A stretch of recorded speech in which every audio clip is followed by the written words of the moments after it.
Everyone, welcome back to Brainypedia skills. I am Neha and आज का जो हमारा टॉपिक है वो है Assam movement of 1979 to 1985। Basically आज हम समझेंगे कि भाई असम मूवमेंट जो है क्यों इतना पॉपुलर रहा, असम मूवमेंट में ऐसी क्या एक्टिविटीज़ थी, क्या यहाँ पे आउटकम रहा और क्या रीज़न थे असम मूवमेंट के अगर होने के। क्योंकि असम मूवमेंट जो हो जाता है इंडियन पॉलिटी के साथ साथ इंडियन हिस्ट्री में भी एक इम्पॉर्टेंट रोल प्ले करता है। तो हिस्ट्री एंड पॉलिटी दोनों के ही कंटेक्स्ट में ये जो टॉपिक होता है असम मूवमेंट का, ये इम्पॉर्टेंट हो जाता है। तो यहाँ पे समझना आपके लिए बहुत ज़रूरी हो जाता है कि भाई असम मूवमेंट में ऐसे कौन कौन से मेजर चेंजेस हुए, बदलाव हुए, इस मूवमेंट के दौरान लोगों की क्या डिमांड्स थी, ऐसे क्या कारण थे, ऐसे क्या रीज़न थे कि असम के लोगों ने यहाँ पे इस मूवमेंट में पार्टिसिपेशन किया और ये मूवमेंट आज इतने सालों बाद भी इतना फेमस दिखाई पड़ता है। तो चलिए स्टार्ट करते हैं आज की क्लास को, जहाँ पे हम समझेंगे असम मूवमेंट के बारे में। यदि मैं बात करूं असम मूवमेंट की, तो the Assam movement 1979 to 1985 was a significant socio-political movement in India led primarily by All Assam Students Union AASU। भाई ये जो हमारा असम मूवमेंट था ये चलाया गया था ऑल असम स्टूडेंट्स यूनियन के द्वारा एंड ऑल द असम गण संग्राम परिषद ऑल असम गण संग्राम परिषद and all Assam student union के द्वारा। दोनों ही जो ग्रुप्स हैं काफ़ी फेमस ग्रुप्स हैं, काफ़ी फेमस एक तरीके से सोशल ग्रुप्स माने जाते हैं यहाँ पे असम के। इन दोनों ही ग्रुप्स ने मिलके इस मूवमेंट को जो है लीड किया था, इस मूवमेंट को जो है आगे बढ़ाया था और ये काफ़ी फेमस मूवमेंट हो जाता है, सोशियो पॉलिटिकल मूवमेंट हो जाता है। क्योंकि यहाँ पे इस मूवमेंट से काफ़ी सारे बदलाव हमें असम में देखने को मिले। यहाँ पे असम की जो पॉलिटिकल सिचुएशंस थी उसमें भी काफ़ी बदलाव हुए, सोशल चेंजेस भी हमें कई सारे इस मूवमेंट के बाद असम में देखने को मिले थे। तो चलिए देखते हैं यहाँ पे बैकग्राउंड की बात करूं कि भाई आखिर ऐसा क्या हुआ था असम में कि वहाँ के लोगों को इस मूवमेंट को स्टार्ट करना पड़ा। The movement emerged due to the concerns over illegal immigration from Bangladesh which was perceived as a threat to the cultural identity, resource and demographic balance of Assam. अब देखिए भाई यहाँ पे ना जो असम है, अगर हम ज्योग्राफिकली बात करें तो बांग्लादेश के काफ़ी नज़दीक हो जाता है। अब उस कंडीशन में क्या होता है, क्या हो रहा था उस समय की अगर मैं बात करूं, यहाँ पे 1979 के समय की बात करूं, 1970s के समय की बात करूं, तो बहुत सारी मात्रा में, बहुत ज़्यादा पॉपुलेशन में बांग्लादेश से जो इलीगल इमिग्रेंट्स होते हैं, मतलब कि इलीगली जो दूसरे देश से किसी और देश में जाके लोग स्टे करने लगते हैं बिना किसी ऑफिशियल वीज़ा, पासपोर्ट वगैरह के, बिना किसी सिटीजनशिप के, उन्हें हम इलीगल इमिग्रेंट्स के नाम से जानते हैं। तो अब यहाँ पे बहुत सारे लोग क्या करते थे, बांग्लादेश के इलीगली इंडिया में आते थे, स्पेशली इन असम, और वहाँ पे रहना स्टार्ट कर देते थे। अब जिसके कारण वहाँ के जो लोकल लोग थे, जो एक्चुअल असमीज़ पीपल हुआ करते थे, जो लोकल बोलना चाहिए सिटीजन्स हुआ करते थे असम के, उन्हें काफ़ी ज़्यादा समस्याएं हुआ करती थी, जिसके कारण उन्हें एक डर लगने लगा कि भाई अगर इसी तरीके से इलीगल इमिग्रेंट्स आने लगे तो हमारी जो कल्चरल आइडेंटिटी है, हमारे जो रिसोर्सेज है और साथ ही साथ हमारा जो डेमोग्राफिक बैलेंस है ना, वो सब खराब हो जाएगा। क्योंकि जो असम है, असम क्या किसी भी राज्य में, किसी भी क्षेत्र में जो रिसोर्सेज होते हैं वो लिमिटेड ही पाए जाते हैं। साथ ही साथ अगर आप किसी भी राज्य में, किसी भी क्षेत्र की जो कल्चरल आइडेंटिटी होती है उसमें आप छेड़खानी करेंगे, उसमें अगर आप किसी दूसरे कल्चर को जाके इन्वॉल्व करने की कोशिश करेंगे तो ऑफकोर्स जो एक यूनिकनेस होती है ना, जो एक स्पेशल आइडेंटिटी होती है किसी भी कल्चर की, किसी भी ट्रेडिशन की, वो ख़राब हो सकती है। तो इन्हीं बातों के डर के कारण यहाँ पे जो असम के लोकल लोग थे, असम के लोकल सिटीजन्स थे, उन्होंने असम मूवमेंट को स्टार्ट किया। Assamese people feared becoming a minority in their own state due to the influx of migrant. भाई असमीज पीपल को ये डर लगने लगा था कि अगर इसी तरीके से इलीगल माइग्रेंट्स हमेशा आते रहे तो एक दिन ऐसा आएगा कि जब हम अपने खुद के राज्य में, अपने ही स्टेट में जो है माइनॉरिटी बन के रह जाएंगे। क्योंकि जिस तरीके से यहाँ पे इलीगल माइग्रेंट्स कॉन्स्टेंटली आते जा रहे हैं, तो एक समय ऐसा आएगा कि जो हमारे इलीगल माइग्रेंट्स हैं वो यहाँ पे हमें मेजॉरिटी में देखने को मिलेंगे और हम जो कि यहाँ पे लोकल असम के लोग हैं वो यहाँ पे माइनॉरिटी में नज़र आएंगे। तो इस प्रकार के कुछ डर, इस प्रकार की कुछ बातें असम के लोगों के अंदर हमें देखने को मिल रही थी।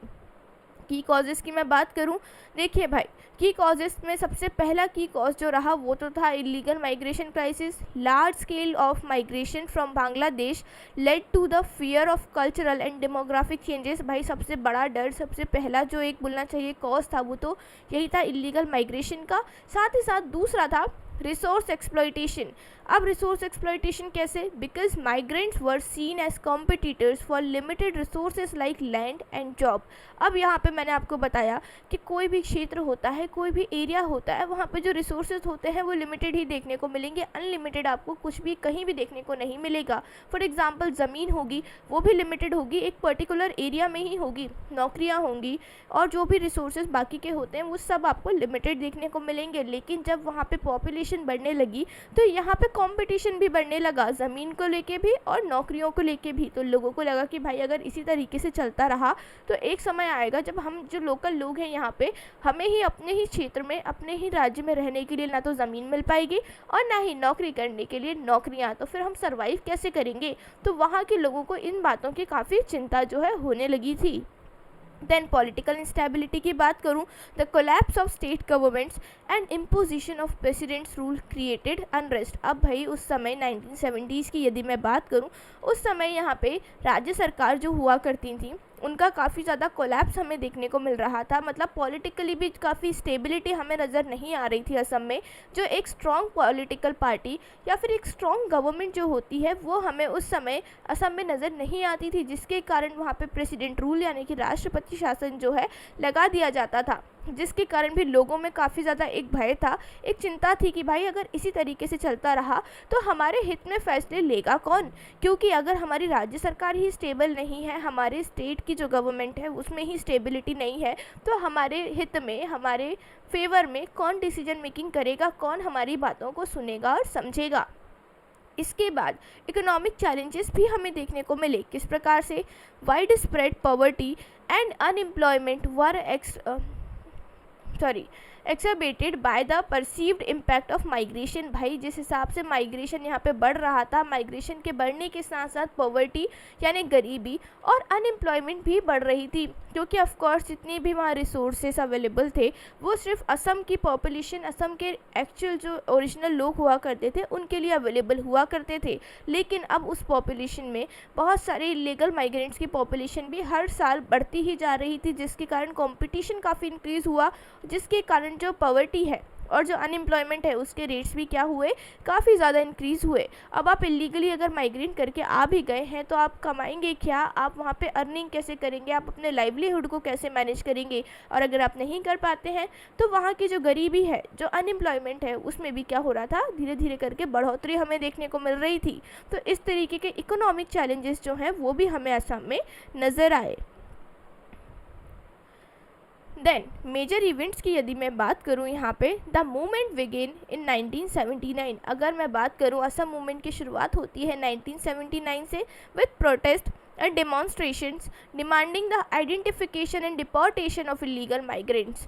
अब यहाँ पे शुरुआत कुछ इस तरीके से होती है कि जो लोग थे, असम के जो लोग थे, उन्होंने प्रोटेस्ट करना स्टार्ट किया, अपनी मांगे रखी और कहा कि भाई आप आइडेंटिफाई करो, आप यहाँ पे आइडेंटिफिकेशन करो, पता लगाओ कि कौन से लोग यहाँ पे असम के लोकल लोग हैं, मतलब कौन से लोग इंडियन सिटीज़न हैं और कौन से लोग इलीगली माइग्रेंट करके यहाँ पे इंडिया में आए हैं।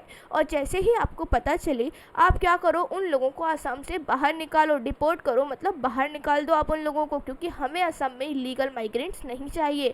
और ये जितनी भी उनकी डिमांड थी, ये सारी डिमांड्स यहाँ पे सरकार से वो रख रहे थे कि भाई सरकार क्या करे, यहाँ पे असम के ऊपर ध्यान दे और असम में आइडेंटिफिकेशन करें इस बात का कि कौन से लोग असम के लोग हैं, असमीज पीपल का आइडेंटिफिकेशन करें, साथ ही साथ इलीगल माइग्रेंट्स का आइडेंटिफिकेशन करें। एंड देन उसके बाद जितने भी लोग यहाँ पे इलीगल माइग्रेंट्स के तौर पे पाए जाते हैं, उन इलीगल माइग्रेंट्स को तुरंत ही असम से बाहर निकाला जाए। इस प्रकार की डिमांड जो है असम के लोकल लोग, लोकल सिटीजन सरकार के सामने पेश कर रहे थे। Included strikes, road blockades and boycott of elections to pressurise the government. अब यहाँ पे किस तरीके के इन्होंने तरीके इस्तेमाल करे, इन्होंने स्ट्राइक करी, रोड्स को इन्होंने ब्लॉक किया, साथ ही साथ जो इलेक्शंस थे उसे भी बॉयकॉट किया कि भाई हम इलेक्शंस में पार्टिसिपेट ही नहीं करेंगे। अगर आपको इलेक्शन कंटेस्ट करवाने हैं अगर आप चाहते हैं कि हम आपकी सरकार को वोट दें या फिर हम डेमोक्रेसी में हिस्सा लें, पार्टिसिपेशन करें इलेक्शंस के द्वारा, तो आप पहले हमारी मांगें पूरी कीजिए, आप पहले हमारी डिमांड सुनिए, उसके बाद ही हम क्या करेंगे, आपकी जो इलेक्शन प्रोसेस है या फिर जो शांति भरा माहौल आप चाहते हैं वो हम असम में बना पाएंगे। ये सारी चीज़ें उन्होंने इसीलिए करी ताकि वो गवर्नमेंट के ऊपर प्रेशर बना सके, ताकि गवर्नमेंट यानी कि सरकार उनकी बात को सुने, समझे और जल्द से जल्द यहाँ पे एक्शन ले, और जो इलीगल माइग्रेंट्स वहाँ पे असम में रह रहे हैं उन्हें आइडेंटिफाई करे और असम से बाहर निकाले। ये यहाँ पे वहाँ के लोगों की मेजर डिमांड थी, जो कि असम मूवमेंट के अंतर्गत हमें देखने को मिली। अब देखिए इसका इम्पैक्ट क्या देखने को मिलता है, चलिए देखते हैं। The movement brought attention to issues of identity, resource allocation and regional aspiration। भाई अब ये जो पूरा ही मूवमेंट हुआ, इसने एक तरीके से बोलना चाहिए अटेंशन जो था सरकार का उसे कैच किया। भाई यहाँ इस पूरे मूवमेंट के बाद जो सरकार थी हमारी, जो केंद्र सरकार थी, उनका पूरा ही ध्यान जो है असम के ऊपर गया और उन्हें समझ आया कि भाई असम में आइडेंटिटी को लेके, रिसोर्स एलोकेशन को लेके, मतलब जो भी हमारे रिसोर्स हैं उसके बंटवारे को लेके, साथ ही साथ जो रीजनल एस्पिरेशंस हैं, इन चीज़ों को लेके काफ़ी समस्याएं, काफ़ी परेशानियां जो हैं देखने को मिल रही हैं। However it also led to violence and disruption in the state. हालांकि इसका एक पॉजिटिव इम्पैक्ट तो ये हुआ कि सरकार का जो ध्यान था असम के लोगों की समस्या पर गया, पर इसके अलावा इसका एक नेगेटिव इम्पैक्ट था, वो ये था कि इस पूरे ही मूवमेंट में काफ़ी ज़्यादा वायलेंस हमें देखने को मिला, काफ़ी ज़्यादा डिसरप्शन हमें पूरे ही राज्य में देखने को मिला। क्योंकि राज्य भर में जब दंगे होने लगे, राज्य भर में जब यहाँ पे लोग प्रोटेस्ट कर रहे थे, उसके कारण काफ़ी ज़्यादा वायलेंस, काफ़ी ज़्यादा हिंसा जो है हमें भड़कती हुई पूरे ही राज्य में नज़र आई। तो पॉजिटिव इम्पैक्ट होने के साथ साथ इस पूरे ही एक्ट का एक तरीके से नेगेटिव इम्पैक्ट जो था वो भी हमें यहाँ पे नज़र आया। देन बात करेंगे यहाँ पे आउटकम की, कि भाई इतनी सारी चीज़ें इन्होंने करी, इतनी डिमांड की, इतनी प्रोटेस्ट किए, तो इसका आउटकम क्या निकल के आया। देखिए, the movement culminated in the Assam accord in 1985। अभी जो असम मूवमेंट था आगे चल के बदला असम अकॉर्ड में, जो कि 1985 में साइन किया गया। किसके द्वारा, यहाँ पे जो लीडर्स थे, जो असम मूवमेंट के लीडर्स रहे उनके बीच में, और भारतीय सरकार यानी कि इंडियन गवर्नमेंट के बीच में, सेंट्रल गवर्नमेंट के बीच में बेसिकली, और असम के जो पूरे ही असम मूवमेंट के जो लीडर्स थे, जो भी यहाँ पे असम मूवमेंट को लीड कर रहे थे, उनके बीच में और इंडियन गवर्नमेंट के बीच में एक असम अकॉर्ड साइन किया गया 1985 में। The accord promise to identify and deport illegal immigration and protect cultural identity of Assam. अब यहाँ पे जो अकॉर्ड था ना हमारा असम अकॉर्ड, इसने प्रॉमिस किया इस बात का कि भाई हम जो इलीगल इमिग्रेंट्स हैं उन्हें आइडेंटिफाई करेंगे, और आइडेंटिफाई करने के साथ साथ हम उन्हें इस असम से, इंडिया से बाहर निकाल देंगे।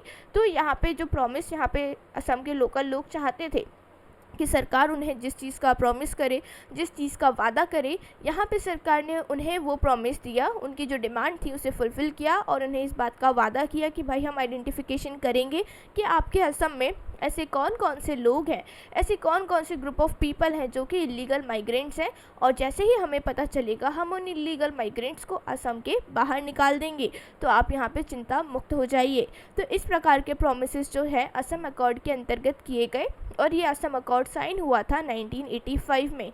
एंड इसके साथ आज की जो हमारी क्लास का टॉपिक है वो कंप्लीट होता है।